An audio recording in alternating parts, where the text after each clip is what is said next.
Hello there. I want to talk to you today about the challenges facing leadership of large incumbent businesses as they go through, review, and try to manage and make sense of their own transformation programs, which in many cases are enormous. It's not uncommon for a budget for a global transformation program to exceed, say, $500 million.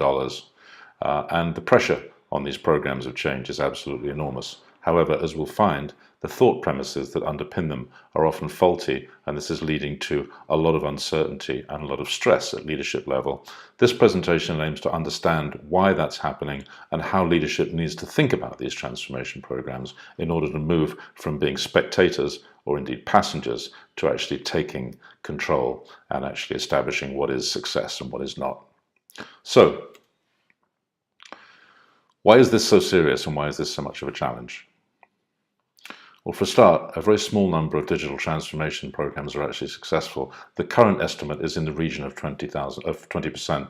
So when we think about this, and we need to stack this up against two things: the amount of money that's being spent on them, and also the amount of pressure that's on them in terms of delivering value to the business. This subject is under discussion in every boardroom of every major company worldwide, and yet we only have a 20% success rate so far. So why is that? Well, first of all, what does success look like? And we can break this down to the most simple level. There are three dimensions of success. The first is this: to grow the business. And what does growing a business look like? At the most elementary level, it's about increasing your customer numbers, while at the same time increasing the value of those customers, what you might call, if you were Amazon, more bigger baskets. So growing the business itself. Secondly, controlling operational costs. This looks like increasing productivity, which is squeezing the value of your productive facilities, while at the same time rationalizing your operations. Again, simple so far. Next, slightly more subtle, but a very big point: increasing your strategic resilience. This is about growing the brand, intellectual property, for example, people and financial capital, while at the same time, in parallel, increasing adaptability, security, and robustness. These, if you like, are three very simple criteria for success, and you'd think it was relatively straightforward to manage them and to input those requirements into a global transformation program. But it's not happening. And why is this so hard? Well, first of all, a lot of the thinking around transformation programs has been around we need to be more digital. But behind that word digital is a slightly primitive assumption. What we're seeing is that most value is now created on networks. And I like to think of this as the network rather than a series of networks. Everything is becoming networked. An enormous amount of business is transacted on networks. And whether we like it or not, that's where our customers spend a huge amount of their time. Digital thinking and network thinking are not the same thing. And when we talk about the technology giants, or the big tech as they're known, Google, Apple, Facebook, Amazon, and more recently Alibaba, we'll see that they've transcended being digital and actually become network giants. In other words, there's a whole new dynamic of business, and this creates a whole new set of rules and a whole new set of challenges. This network, this global network, is like a universe. It behaves like a universe. It's expanding, it's accelerating, and it's becoming ever more complex. And the effect of this, commercially, is to collapse value chains. Going back to the time of Michael Porter, and many organizations unfortunately still do think like this, there is an assumption that the value chain per se hasn't changed, it's just moving faster and there's more change. In fact, the word change itself is problematic. As I hope we'll see in this presentation, the dynamic of change, which is linear and more or less predictable, even though it may move more quickly, is changing to create an environment of what I think of as chronic turbulence. So we move from fixed value chains, which are relatively predictable and easy to work with, and most of all slow moving, to what we can see as being much more like a chaotic ecosystem, where competitive advantage goes from being relatively sustainable and easy to manage to being transient and extremely fast moving. This creates what we can call chronic turbulence.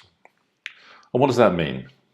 It means we're in a state of perpetual uncertainty, and I'll define this to you and make this clear to you now. When more than a certain amount of information hits the network at more than a certain speed, our ability to make sense of what's going on and to understand it and to make decisions about it is correspondingly diminished. Because making decisions about the future depends on the assumption that the basic state of things will remain more or less the same for a significant period of time. And this is no longer the case. As information floods onto our networks, the very environment in which we are doing business, the basis of how value is created, customer expectations, competition, partnership opportunities, the very dynamics of business change with it. It's a little bit like playing a game of chess where the pieces on the board move around overnight and the rules change every now and then without any warning. In this context, evidence-based thinking, which is, in other words, looking backwards in time and going, this is what has happened, therefore this is what we think will happen, becomes invalid because that information becomes like old fruit. It starts to rot. We need to move from evidence-based thinking there to a much more fluid, much more options-based view of strategy that's based on relative degrees of confidence. And this does not sit well with traditional leadership thinking. Okay, so how do we need to think then? And there's a reason why there's a picture of Dorothy from The Wizard of Oz there. First of all, we will never get back home to Kansas. Unlike previous leadership, popular leader-based transformation programs, we had people like Lee Iacocca and Jack Welch, who were big, powerful men, where the route of change back to success was relatively straightforward. The environment now will never change. We are in fact, as I said earlier, we're going from this state of change to chronic turbulence. We need to think about moving from avoiding uncertainty, which essentially has been the underlying dynamic of a huge amount of business thinking, to actually exploiting it, making uncertainty into competitive advantage.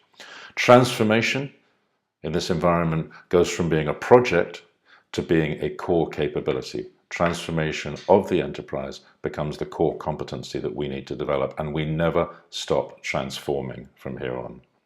This, of course, places immediate challenges on every decision maker at board level in any major business. We have assumed that transformation was something that we would do once, and then from there on we would just innovate periodically and with a degree of speed and with a degree of success and all the fast fail and all that kind of thinking.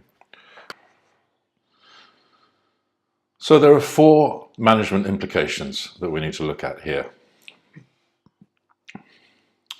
4 areas in which organizations will need to change the way they think and the way they behave systematically in order to make a friend of this uncertainty that will not disappear in the context that I've outlined of chronic turbulence that's driven by the flood of new information that hits the network every minute. First of all, how do we manage decisions? Well, we move in managing decisions from what you might call yes or no evidence-based commitments to long-term projects to something that looks more like confidence-based, flexible commitments to very short-term options. And I'm going to keep coming back to that word options because our options become absolutely critical. Next, managing investment. We need to move from thinking about shifts in value.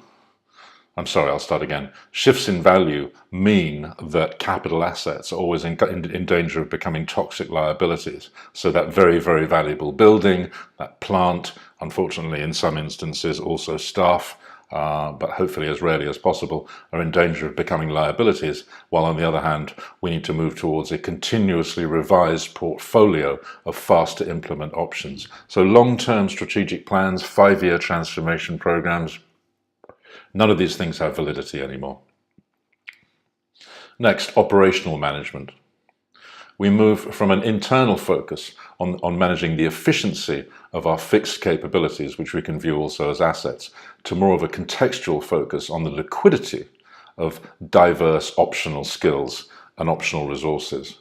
So in other words, the things that we think of as being fixed capabilities that exist within the organization, within the enterprise, may well in the future, and in fact will, be resourced from outside the enterprise based on the options that we choose to pick up. And of course, managing resources. Now, of course, resource management has been very budget-driven, and we move here from a budget-driven delivery against fixed project goals, again, typically over quite large periods of time, again to options-driven delivery based on highly variable, value-based outcomes. And focusing on outcomes is an absolutely critical strategic anchor moving forward. We tend to move in traditional strategy from what we have had in the past and what has happened in the past. We move from what may happen in the future and how we can guarantee as far as possible valuable outcomes for the enterprise. So, what are the implications for leadership in all this? What are the implications for the way leadership thinks about itself, about its job, and about who it needs to become in order to survive? Well, there's no doubt you're living in the eye of the storm. And there's no safe, as I said earlier, there's no safe return to port. From now on, the storm doesn't really end. We're constantly sailing into the storm. So how on earth do we think about steering the ship? And the questions that arise out of this are fundamental. What are you here for? And where do you choose to sit? What is your role and how do you evaluate your performance? Now, the core of this enterprise becomes purpose. Now, there's a lot of talk going on about purpose at the moment. You may remember recently that Larry Fink of BlackRock, the largest fund in the world, came out very, very heavily on purpose at Davos and made the statement that they as an organization would not be interested in investing in businesses that weren't very, very clear on purpose. This is an enormous statement from a quite unexpected place, and you see now more and more leadership, boards, agonizing about their purpose means. And of course, the thing that's happened with purpose in recent years is that people have come to realize that it's nothing to do with corporate social responsibility. Purpose and enterprise strategy become very much the same thing. And this is how I'll talk about it here. So the core of this resilient enterprise is its purpose. We can think of purpose as being a reason for being, a touchstone of meaning for customers. Very important to note here that purpose is fed by meaning. The two are not synonymous. If there is no significant meaning for staff, for management, and of course, above all, for customers in market, a brand becomes very quickly meaningless and rudderless and, of course, purposeless. So purpose is not just a touchstone of customer meaning, it's also a navigation point. And finally, purpose is where every decision begins and where every commitment lands. And here I'd like to change tack a little bit and focus on the extremely clever, extremely violent sport of rugby. Now, the All Blacks are the most successful international team in any sport in the world. They're well known for it. And indeed, through all success and failure, you may remember, those of you who follow the sport, that having won the World Championship in 1987, it then took them something like 20 years to win it again. And they went for 4 or 5 World Cups, the best team in the world, failing consistently to win the championship. And what's changed, and of course they are the most successful team over the last 100 or 120 years in the sport, but what they do as an organization is they return time and time again to heritage, culture, and purpose. And there's a very, very good book on this subject that perhaps you might look up called Legacy. It's worth checking out, extremely valuable and very enjoyable to read. And one of the touchstones of the All Black culture is that great people make great All Blacks. They focus on the integrity of the individual and the ability also of that individual to align him or herself, because there are plenty of women in the All Black organization, to align themselves with the purpose of the team and its extraordinary heritage. And of course, one of the greatest All Blacks of all time is the wonderful Richie McCaw, the most successful captain of the All Blacks of all time. Extraordinary intelligence, this man, will and humility and grace, an amazing kind of embodiment of what the Maoris call mana. And he embodies, in many ways, all we need to learn about what I'm going to call winning with purpose. And this spirit is the beating heart of the future role of leadership. And so leadership becomes entirely about purpose and a lot less to do with day-to-day business decisions. Not that we get to avoid that responsibility, but the locus of thinking focuses on purpose. So who matters, in fact, more than our people and our customers? In the end, that seems to be what the business is all about. And I'm going to come back again to meaning here. It's never been more crucial to build and sustain this powerful shared meaning. And by the way, the context within which that meaning is interpreted and filtered through to the organization and filtered through to the market is changing and will continue to change. So we don't simply state our purpose and then put it on the wall and go off and get on with business as usual. The management of meaning and the management of purpose, as the market flexes, as all of this information and change floods across the networks within which we now do business, this is a constant daily role. Vigilance of what is going on out there, how it affects us, and how we need to adjust our core purpose. So in other words, purpose becomes this extraordinary thing which is both the anchor of the business and the compass through which we manage change. And leading with purpose, when done, and leads to winning with purpose. And this is based on a unifying belief, a solid reference point, and binding core values. Those do not change. However, the context within which meaning and purpose are created is changing every hour, perhaps every minute. And the resilience that it takes at the individual level for a business leader to cope with this is unprecedented. There are not many people out there who have the capability to do this job going forward. So, to sum up, really, the role of leadership in this context, and I'll go back to this phrase, chronic turbulence, where the core competency of the enterprise becomes perpetual transformation. The leader becomes a cheerleader for the cohesion and morale of the management, staff and partners, and of course the steward of an ongoing, highly flexible and utterly consistent connection with customers. So hopefully this presentation, very, very briefly and moving very quickly, has given you a flavour why so many of the world's business leaders are losing sleep today, and gives you a sense of not what we need to do or what needs to change, but above all, how we need to think in order to lead the businesses of the future. Thank you very much for listening to me, and I look forward very much to speaking to you again soon.